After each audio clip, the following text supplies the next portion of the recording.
Queridos irmãos, queridas irmãs, hoje nós vamos aqui fazer uma explicação sobre essas revelações que Santo Ângelo, mártir da nossa Ordem do Carmelo, recebeu diretamente de Cristo quando ele estava no deserto da quarentena, perto de Jerusalém. Então, essas revelações são muito importantes, nós consideramos como uma das principais fontes que nós temos hoje para discernir onde que nós estamos no contexto desta batalha espiritual do final dos tempos. Inclusive, nós já fizemos duas conferências, dois vídeos que vão falar aqui de uma forma ou de outra sobre essas revelações de Santo Ângelo. No entanto, hoje nós estamos recapitulando essas ideias que nós já apresentamos ali e fazendo um comentário especialmente mais aprofundado do ponto de vista histórico e também do ponto de vista da religião.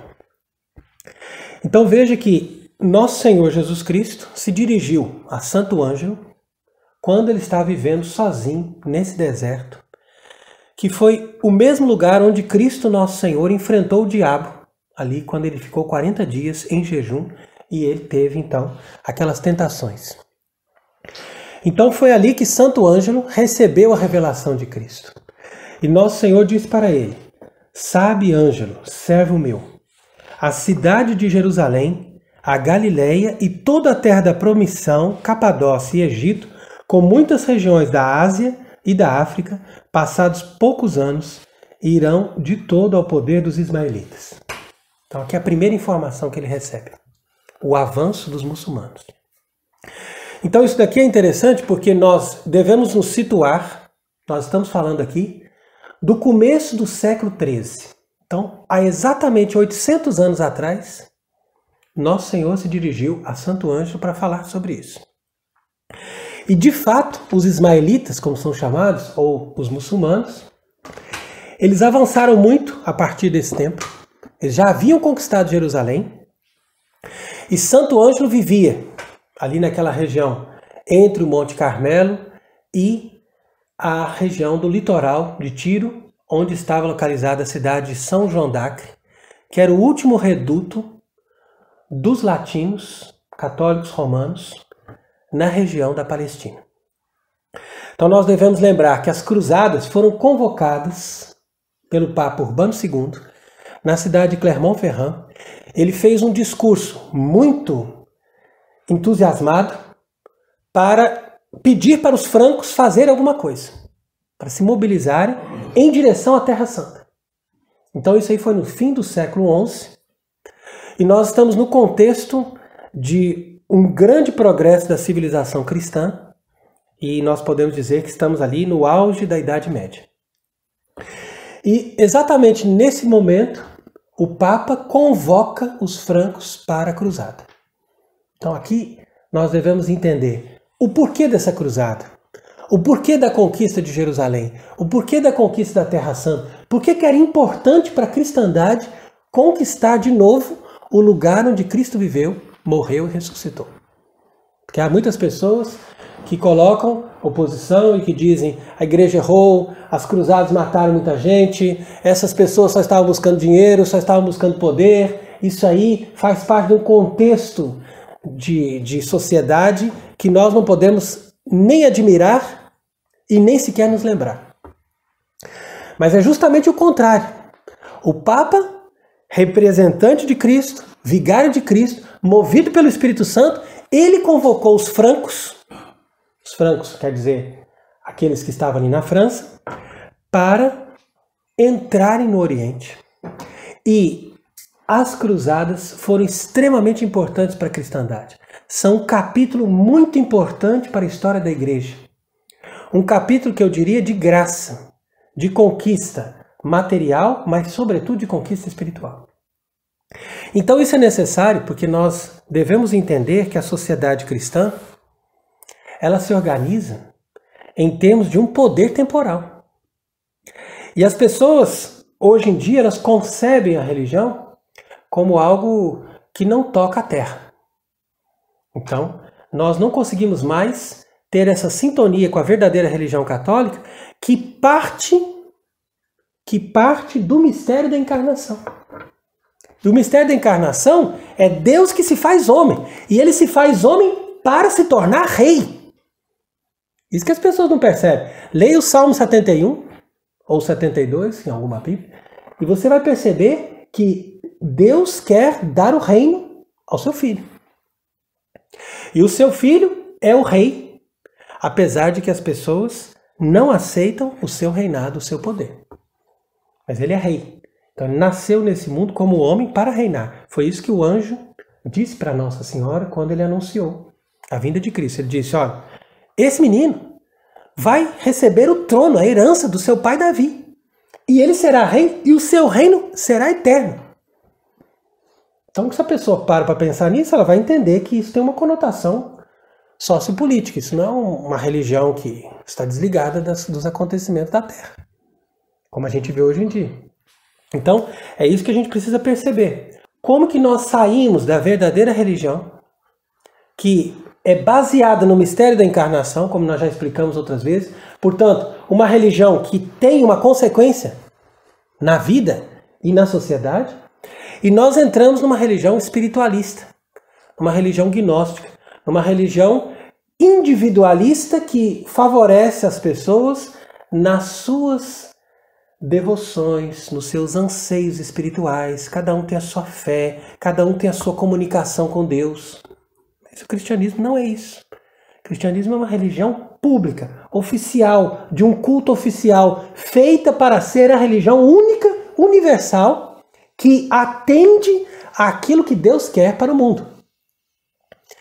E a diferença é que, uma vez que você sai dessa religião verdadeira, que tem essa intenção de se tornar a única religião verdadeira, universal, de todos os seres humanos, para render a Deus o verdadeiro e único culto que ele merece.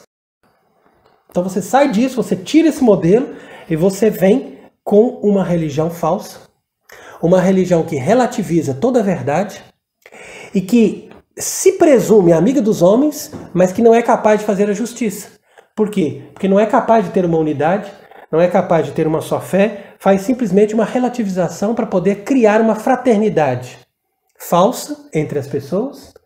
E essa falsa religião universal que eles implantam hoje em dia tem por objetivo, como ela é incapaz de se sustentar, ela tem por objetivo atender aos interesses dos judeus, que leem o mesmo Antigo Testamento como os cristãos liam, mas que chegam a uma conclusão diferente. Eles chegam à conclusão de que o reino é deles e de que Israel é que deve dominar sobre o mundo, ao invés de ser o Messias, que é nosso Senhor Jesus Cristo. Então, para os judeus, quem domina o mundo é Israel. E o Messias serve a Israel. Por isso que Jesus é um falso Messias para eles. Porque o Messias tem que estar a serviço de Israel. Enquanto que na verdadeira religião cristã é Israel, ou seja, a igreja, o Israel convertido, que está a serviço do Messias. E tudo gira em torno dele. Porque ele é a referência da verdadeira autoridade e daquele que nos liga, o único mediador entre o céu e a terra. Então os protestantes citam tanto essa passagem da Escritura e dizem, Jesus é o único mediador, vocês têm santos, você tem isso, você tem aquilo, vocês não escutam a Bíblia.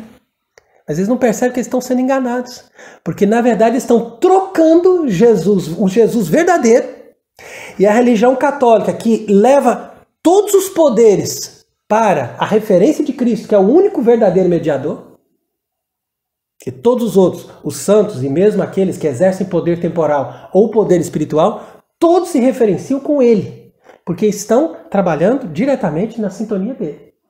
Enquanto que, ao se tornar protestante e pregar essa Bíblia de interpretação pessoal, na verdade eles estão transferindo essa mediação do verdadeiro Messias, que é Cristo, para Israel, para os judeus. É isso que vai acontecer, porque eles se consideram os únicos mediadores entre a humanidade e Deus. Então, o primeiro anúncio que Cristo fez para Santo Anjo foi avisar para ele, os muçulmanos vão conquistar tudo. Isso que aconteceu a partir desse momento aqui, que eles começaram a invadir e terminaram por conquistar Constantinopla. A grande conquista do Islã foi Constantinopla. Então isso foi a grande maldição que Deus lançou, nós já fizemos também uma conferência sobre isso, a grande maldição que Deus lançou sobre os cristãos gregos. Ou seja, católicos, que eram verdadeiros ortodoxos, porque eles estavam junto com o Papa, estavam junto com todos os concílios, estavam junto com os verdadeiros ensinamentos da fé, eles apostataram primeiro. E eles renegaram a autoridade do Papa, sendo que eles sabiam que era o Papa que aprovava os concílios. Eles começaram a fazer concílios sem o Papa. E quando o Papa Eugênio IV os convocou para um concílio verdadeiro, e eles todos assinaram a fórmula de união com Roma, aceitando inclusive a fórmula do Filioque, que era uma fórmula que foi admitida pela Igreja do Ocidente como costume. Então, aquele consenso perfeito que eles conseguiram no Concílio de Florença e Ferrara, assinado por todos os bispos do Oriente, exceto Marcos de Éfeso, que eles consideram como santo, que era influenciado pelo heresiarca Palamás. Então, ali foi onde eles se bloquearam. Não aceitaram os bispos que fizeram a fórmula de união e se definiram na sua apostasia. Foi a última chance que Deus deu para eles. Pouco tempo depois, questão de 10 anos, acho que nem isso, os muçulmanos entraram em Constantinopla e destruíram tudo. Foi grande a desolação daquela cidade. E tudo ali ficou em poder deles. Quando a Igreja Católica Apostólica Romana, que era uma só igreja, perdeu definitivamente o Oriente com a queda de Constantinopla, aí nós tínhamos realmente o caminho aberto para essa apostasia. Então, foi de 200 em 200 anos que nós fomos dando os passos para esse desgaste total que nós entramos no tempo de hoje. Então nós podemos dizer que aqui nós estamos, primeiro passo, partimos do século XIII, 200 anos depois nós encontramos a queda de Constantinopla, 200 anos depois nós encontramos o protestantismo e 200 anos depois nós entramos nas revoluções violentas que destruíram todos os mosteiros, que destruíram tudo que restava da cristandade para poder instalar essas repúblicas maçônicas que dominam hoje o mundo e que instalaram a nova ordem mundial. Então, com 4 passos de 200 anos, nós entramos desde Santo Ângelo até a desgraça que nós vivemos no tempo de hoje. Então, aqui Jesus começa a falar de Jerusalém. Diz: sabe, Ângelo, servo meu, a cidade de Jerusalém. E depois ele fala, e depois ali, e ali também, e outra região e tal, Capadócia, quer dizer, lá para o lado, Constantinopla para frente, tudo vai cair nas mãos do muçulmano. Isso foi 200 anos antes.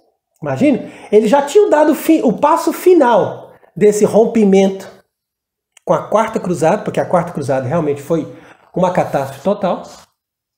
Porque os venezianos, agindo como se fossem cristãos verdadeiros do Ocidente, ao invés de lutar pela reconquista de Jerusalém, eles acabaram saqueando Constantinopla.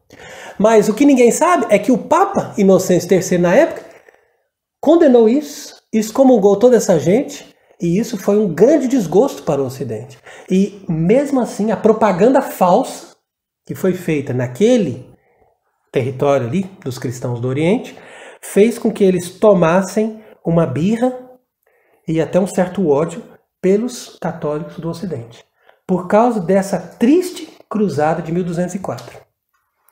Então Santo Ângelo já está depois desse contexto, mas ele ainda está, vamos dizer assim, no auge da Idade Média, que foi o século XIII.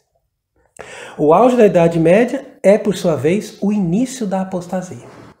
Porque, ao mesmo tempo que essa Terra Santa e esse reino de Jerusalém, que durou 100 anos, foi muito importante, foi uma grande conquista, foi uma grande graça para a cristandade, nós também temos que concluir que ali se abriu um caminho para os judeus começarem a se aproveitar dos espaços que eram dados para eles, para que eles começassem a minar todos os polos de sustentáculo, vamos dizer assim, daquela sociedade cristã. Quando eu falo dos judeus, entendam sempre esses talmudistas que não aceitaram a Cristo e que se organizaram, de certa forma, como uma sociedade secreta dentro do contexto do cristianismo naquele tempo antigo. Mas como nós sabemos, eles, já desde a época de Cristo, tinham uma elite separada entre eles e que nem sequer cultuava o Deus do Antigo Testamento, mas que pregava uma religião subterrânea, que eles chamam de Cabala, e essa religião subterrânea, por sua vez, esotérica e gnóstica, foi a base dessa sociedade secreta que eles mesmos criaram. Então o que eles fizeram? Eles se infiltraram dentro de uma ordem muito importante, muito poderosa da Idade Média, que era a Ordem dos Templários. E nós já falamos também sobre isso em outros momentos. Então a apostasia dessa ordem foi causa também da desgraça que começou a entrar em todos os ambientes da sociedade a partir do século XIII. Então isso daí, infelizmente, foi um câncer, foi uma infiltração muito sutil que ocorreu em decorrer de vários anos e que, quando foi descoberta pela autoridade da igreja, porque essa ordem foi dissolvida pelo Papa Clemente V, já no começo do século XIV. Então a coisa já estava muito avançada. Então foi tarde demais que a igreja conseguiu perceber isso e dissolver a Ordem dos Templários.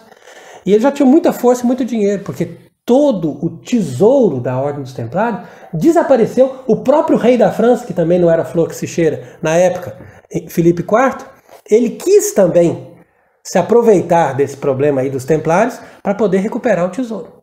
Estava fraco de renda, que também já estava sob a maldição. É outro que também mereceu o castigo de Deus. Caiu do cavalo, morreu por uma morte estúpida, e os 3 filhos homens que ele tinha, todos eles foram morrendo um atrás do outro. Ele ficou sem descendência, teve que começar uma outra dinastia. Por quê? Porque ele ousou enfrentar o Papa. Então são coisas assim interessantes que a gente vai vendo na história, né? E Deus, ele trabalha, mas ele trabalha de forma sutil. O homem trabalha de forma escandalosa. E Deus trabalha de forma sutil, dando a resposta. Para Deus, 20 anos, 30 anos, isso não é nada para dar o troco. Então, no decorrer dos tempos, as coisas foram sendo trabalhadas dessa maneira. Então, para nós não perdermos o fio da meada, eu estava falando dos Templários. Nem sequer o tesouro que eles tinham, porque eles se tornaram o primeiro grande banco, eles tinham uma estrutura muito boa, de uma rede de ligação, de tudo, para poder garantir que a pessoa podia viajar para qualquer parte do Oriente ou do Ocidente, que ela ia recuperar o seu dinheiro. Então ela depositava o dinheiro com eles. Muitas vezes essas pessoas nunca mais apareciam e o dinheiro ia acumulando. Então eles ficaram riquíssimos. O rei quis aproveitar desse dinheiro. Ninguém encontrou o tesouro. E os verdadeiros criminosos que tinha nessa ordem nunca foram encontrados. Mas outras pessoas que eram inocentes pagaram o preço. E os verdadeiros criminosos que tinham nessa ordem, cultuadores de Baphomet, que eles desenvolvem no meio esotérico, eles todos desapareceram. Foram parar na Escócia, foram parar em Portugal, foram parar em muitos outros lugares. E essa gente recuperou todo o dinheiro, guardou todo o tesouro, souberam muito bem articular as coisas, porque eles mesmos tinham interesse que aquela ordem fosse dissolvida. Eles mesmos tinham interesse, falavam assim, ó, agora a gente já usou. Eles agiram como se fossem parasitas. A gente já se infiltrou, já usou o suficiente dessa ordem, agora é melhor mesmo que essa ordem desapareça, porque senão, dentro da própria ordem, eles vão começar a nos perseguir. Então foi por isso que eles se aproveitaram da situação e conseguiram tudo que eles queriam. A partir desse momento, as sociedades secretas começaram a se organizar, com o mesmo método daquilo que eles tinham nesta ordem muito bem organizada dos Templários. Então isso é importante a gente entender. Quer dizer que tudo gira em torno de Jerusalém. Ali começa a apostasia da igreja. É como se fosse assim, Jesus, nosso Senhor, morreu em Jerusalém. Eles foram ingratos com ele. E ele falou assim, não, mas eu vou dar desforra. Eu quero pelo menos um reino em Jerusalém. E foi por isso que os cruzados conseguiram implantar ali uma capital de um grande reino cristão que durou 100 anos. Então, quando isso deu a glória a Deus que merecia, e que Jerusalém se tornou uma verdadeira cidade cristã, imagine isso, deu glória a Deus ao mesmo que foi crucificado nela. Então, depois disso, por causa da maldade, da ingratidão dos cristãos, porque é isso que é triste, os próprios cristãos não foram dignos daquilo que Deus deu para eles. Então Deus falou assim, então agora entregue Jerusalém de novo. E foi esse o contexto que Santo Ângelo conheceu. Por isso que ele é testemunha do começo da decadência. E Cristo confidenciou isso para ele, falou, sabe, Ângelo, servo meu, você que está aqui no deserto, você que está aqui em oração, eu vou agora confidenciar as coisas que eu estou sentindo e que eu vou mostrar para você a minha mágoa, o meu sentimento em relação aos homens que estão sendo ingratos comigo, pois eu vou entregá-los nas mãos dos seus inimigos. E foi isso que aconteceu a partir dessa época. Então Jerusalém é o centro, vamos dizer assim, representa o ápice dessa civilização cristã que se desenvolveu até ali, até a ponto de formar um reino nessa cidade. Mas representa também o início da apostasia. E, portanto, Jerusalém vai marcar o fim da apostasia. Por quê? Porque o anticristo vai estabelecer ali um templo e, nesse templo, ele vai querer reinar justamente em Jerusalém. E é por isso que a gente tem que entender que justamente ali em Jerusalém é que nosso Senhor vai derrotar o anticristo. Agora, como que vai acontecer isso? Através de uma guerra, através de um milagre, através da segunda vinda de Cristo? Essas coisas a gente não tem como ter certeza. Existem opiniões diferentes. Mas, de qualquer forma, Jerusalém é sempre o ponto da contradição. É o ponto da contradição. É ali que a coisa dá problema. E, portanto, eu não recomendo ninguém que visite Jerusalém. Jerusalém hoje é a sede dos piores inimigos de Cristo. Não visite Jerusalém. E pior ainda, há pessoas que se dizem católicos que vão em Jerusalém e ainda colocam um bilhetinho de pedidos no muro das lamentações, que é justamente a marca da ingratidão. Porque Deus permitiu que aquele templo fosse arrasado e sobrou só esse muro. Então essas coisas que as pessoas não percebem. E quando você vai em Jerusalém hoje, você comete um ato de apostasia. Se você vai com essa intenção de cultuar, de certa forma, essa religião única, universal, que não conhece a diferença entre judeus, muçulmanos e cristãos. E se você faz esse ecumenismo, você está nesse ato de apostasia. Principalmente se coloca lá um bilhetinho para pedir alguma coisa no Muro das Lamentações. Porque esse muro não tem outra lamentação senão a própria teimosia deles. É isso que eles tinham que lamentar. Mas Santo Ângelo percebeu isso, ele nasceu em Jerusalém, ele viveu em Jerusalém, ele chorou sobre Jerusalém. E ele viu ali a Jerusalém cristã verdadeira ser ameaçada de destruição. Então, nosso Senhor diz ainda para Santo Ângelo: as igrejas, os templos, tudo que vês agora, onde se celebram os louvores divinos, serão destruídos. E as cerimônias, costumes e observâncias dos cristãos, em tudo, quase serão reduzidos a nada. Então aqui você veja que nosso Senhor não fala somente ali, daquele tempo, mas ele está profetizando uma coisa que se estende por esses 800 anos. E nós vamos ver essa destruição acontecer no protestantismo, nas revoluções e mesmo agora no Vaticano II. Eles destruíram os templos, eles destruíram os altares, eles agem na mesma linha, na mesma direção dos inimigos da igreja de todos os tempos. Sejam dos muçulmanos, sejam dos protestantes, sejam dos revolucionários, dos apóstolos. Todos os iníquos estão juntos com a igreja do Vaticano II para destruir a igreja católica. E destruir tudo que restava do nosso patrimônio, da nossa fé, dos louvores divinos e das cerimônias, dos costumes e das observâncias dos cristãos. Você vê que não existe mais hoje em dia. Isso é quase reduzido a nada. O jejum, a oração, a procissão, tudo isso desapareceu. E o poder de Maomé e de seus sucessores crescerá sempre mais e atemorizará quase todas as gentes. E será com isto amedrontada e molestada toda a Europa. Toda a Europa. Agora veja, é o que isso acontece nos nossos dias. E vai acontecer pior, porque toda a Europa vai pagar o preço da apostasia. Eles ainda não pagaram. Eles ainda vão tomar o cálice amargo daquilo que eles estão plantando. Pois virá fogo, sangue, ruína e quase total destruição. E haverá grande aflição e crescerá o furor e ira sobre os filhos da ingratidão. Então isso nós ainda não tivemos, mas isso ainda vai vir. Já tivemos, de certa forma, com as revoluções, com as guerras, e nós ainda vamos ter um castigo em proporção ainda maior, com uma grande guerra que vai se desencadear como uma grande guerra civil, onde as pessoas serão mortas assim como se fossem insetos. E estas coisas, como diz Nosso Senhor, virão pela abominação daqueles que edificam Babilônia. Babilônia é o novo mundo. Babilônia é esse mundo moderno. Babilônia significa aquela cidade que se edifica a partir da confusão das línguas, porque vem de Babel.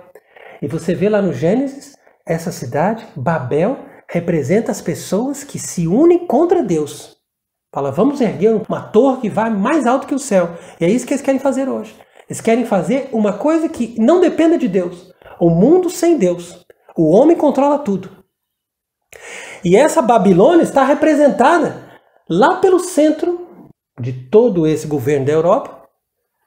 É exatamente a cópia que nós vemos nos antigos livros, nas antigas Bíblias, nas ilustrações dessa antiga Babel, dessa Babilônia que eles estão edificando, porque eles dissipam o santuário e sustentam o povo da maldade. Dissipar o santuário é dizimar tudo que existe de católico. E sustenta o povo da maldade, quer dizer, esse mesmo povo que insiste em negar Jesus. E são esses judeus, não falo de todos, porque muitos ali são inocentes daquilo que eles vivem, daquilo que eles fazem, como raça, mas daqueles que conscientemente estão contra o cristianismo e contra Cristo.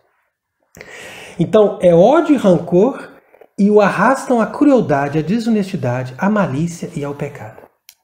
Então, tudo isso é aquilo que nós estamos vendo hoje, que se cumpre plenamente conforme nosso Senhor Jesus Cristo, Ele mesmo avisou para Santo Ângelo.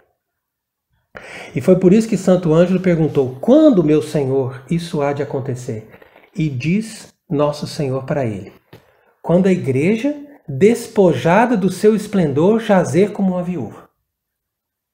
Então agora, nosso Senhor fala exatamente do nosso tempo, ele já não fala mais do tempo lá dos protestantes ou das revoluções, está falando do nosso tempo.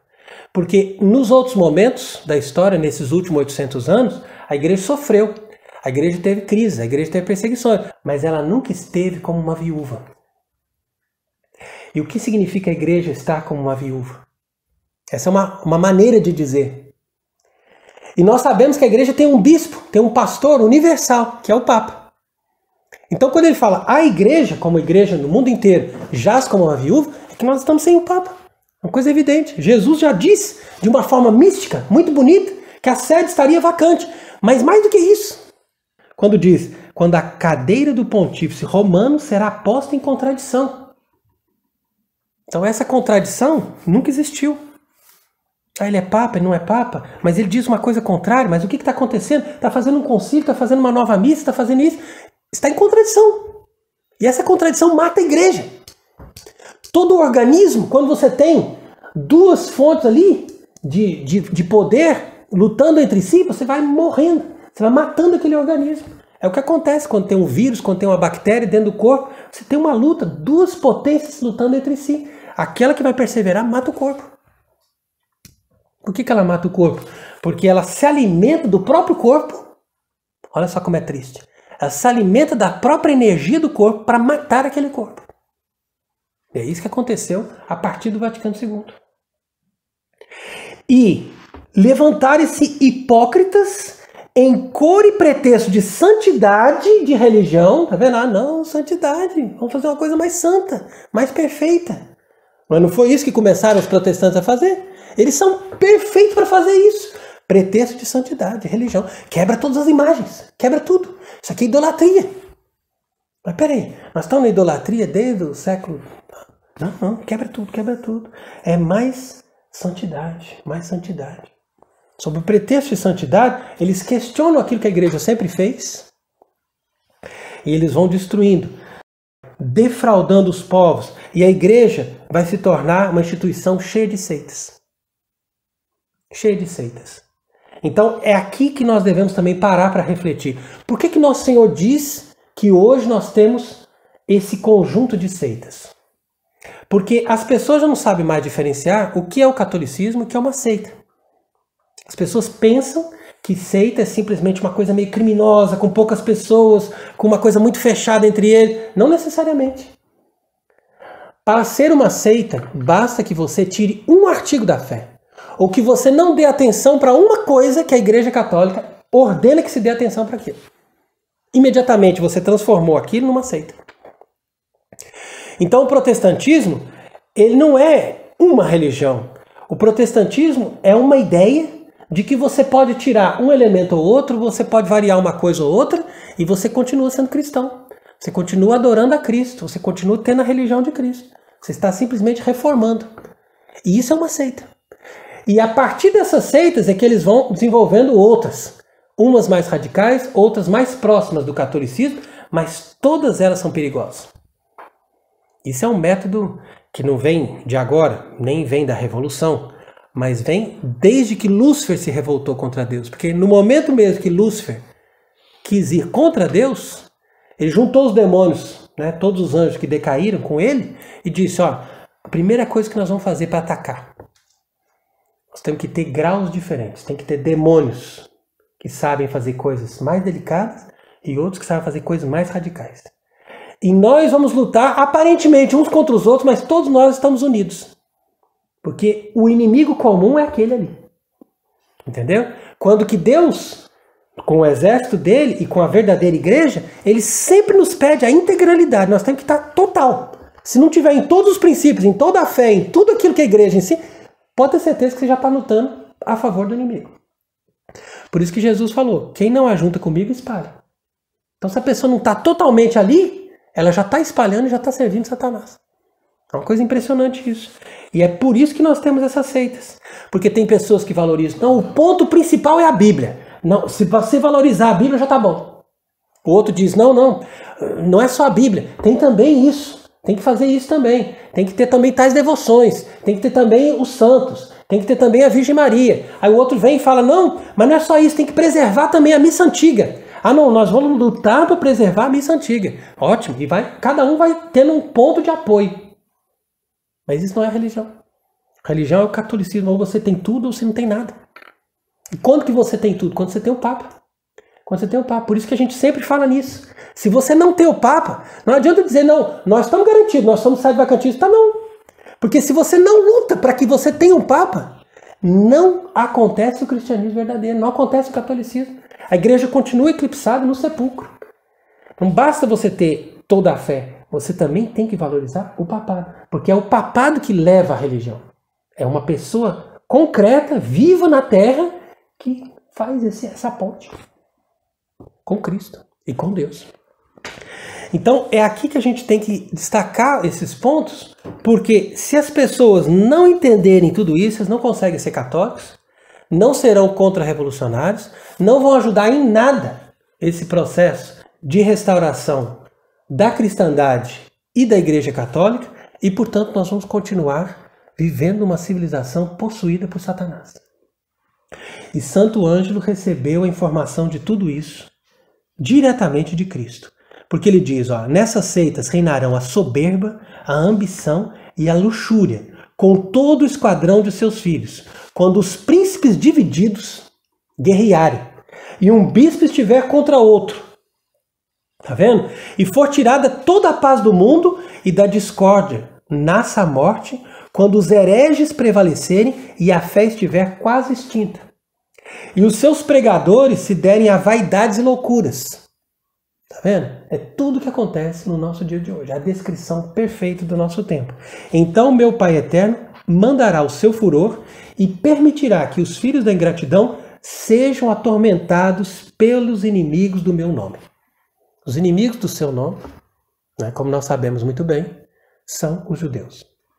Cabalistas, aqueles que seguem o Talmud, aqueles que estão reinando hoje sobre o mundo com uma elite que controla tudo e que coloca no poder aqueles que trabalham para que todos sejam escravos deles, através do sistema financeiro e através dessas leis iníquas que eles estão implantando para poder fomentar uma única instituição mundial que faça justiça, entre aspas, segundo os critérios deles. Então está faltando muito pouco para chegar nisso, está faltando muito pouco para essa nova ordem chegar nessa organização perfeita e nós todos nos tornarmos escravos vendidos aos inimigos do nome de Cristo. Esse é o castigo. Fogo, guerra, fome, isso é o de menos. Isso aí faz parte da purificação. Nós vamos passar também. Mas o castigo terrível que está previsto aqui já está estabelecido. Não tem como escapar dele. E se eu estou falando aqui mais um tempo, é para que as pessoas saibam. Porque depois eles vão cortar também. Mas saiba disso. O castigo já está implantado. E o Eterno Pai, como disse aqui, nosso Senhor, mandou já o seu furor. E permitiu que nós, falsos cristãos, filhos da ingratidão, sejamos atormentados pelos inimigos do nome de Deus. E todas essas calamidades lhes sobrevirão por causa dos seus pecados. Então, os pecados da cristandade, de um lado, a astúcia dos inimigos, de outro, a justiça de Deus trabalhando com esses fatores. E nós agora, o que podemos fazer? Podemos nos dirigir a Deus, clamar misericórdia, como o santo anjo clamou misericórdia sobre Jerusalém. E nós vamos ter discernimento sobre tudo isso para nós sabermos o ponto exato que nós temos que trabalhar. Porque nós explicamos também que no final de todo esse processo, Deus vai restaurar a cristandade através de um verdadeiro Papa e através de um verdadeiro monarca, que por sua vez vai ser a inspiração de muitos outros monarcas. Agora, como que esse Papa vai vir? Como que esse monarca vai agir? Como que ele vai conseguir fazer guerra contra todos esses poderes? E esses poderes não vão vencer. Tá vendo? Então, quer dizer, ainda vai todo um processo para que isso aconteça. Mas o que a gente tem que ter certeza é que a igreja ainda vai se organizar para a eleição de um Papa e que essa eleição desse verdadeiro Papa vai ser como se fosse o primeiro passo para essa restauração.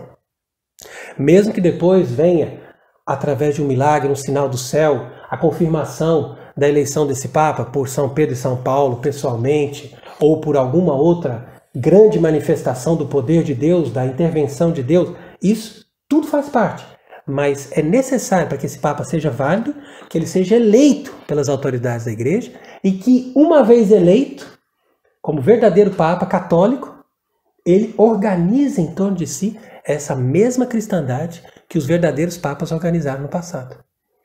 Então, com essa visão, com essa perspectiva e com essa noção da verdade, é que nós vamos então, honrando hoje Santo Ângelo no dia da sua festa, vamos pedir a Deus que tenha misericórdia de nós e que nos ajude a suportar as calamidades que se abatem sobre o mundo no auge dessa tribulação e dessa apostasia.